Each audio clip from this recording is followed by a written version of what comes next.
Hello and welcome to Dr.Smell-Bell-Verbal Indian ENT models, learning of upper part of the sphenoid bone. So as you could see here, we'll start with the cella turcica, which you are trying to have it over here. This is the pituitary fossa, wherein you have the pituitary gland. So cella turcica being seen like this.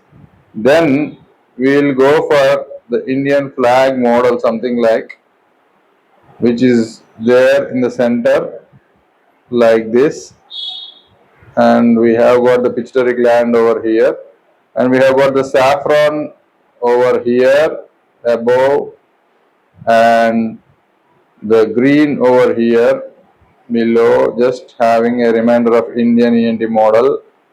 So once we do that, here is the pituitary fossa, and we'll start from the beginning. What are the contents here is the number one ethmoid spine over here, which you are able to see. Next one is the jugum sphenoidal over here. This is the jugum sphenoidal region.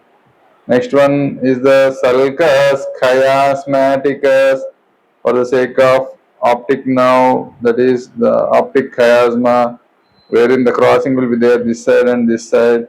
Sulcus chiasmaticus. Next one is the tuberculum celle, which is just below that. We are having this tuberculum celle over here, and if this is the tuberculum celle, this should be the dorsum celle over here.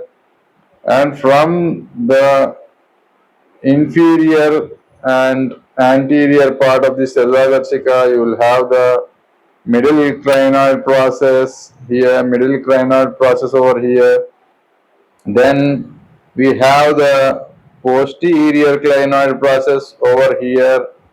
From this part, this is the posterior clinoid process in this Indian ENT model.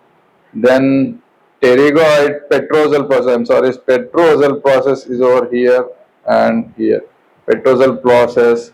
And finally, we land up in a place called as clivus, wherein the spinobasilar synchondrosis will be there, and we'll going towards the occipital bone. So basilar part of the occipital bone. So ethmoidal spine here, jugum sphenoidal, sulcus chiasmaticus for the second optic nerve over here as a chiasma, as you could see here. Next is the tuberculum cell. Behind completely is the dorsum cell. In between is the cella turcica having the pituitary fossa. Of course, there is one thing here that, so this is the anterior intercavernous sinus. This is the space for the posterior intercavernous sinus, which connect the cavernous sinuses over there. And this being our dorsum cell, as we have already seen, and this being the clivus.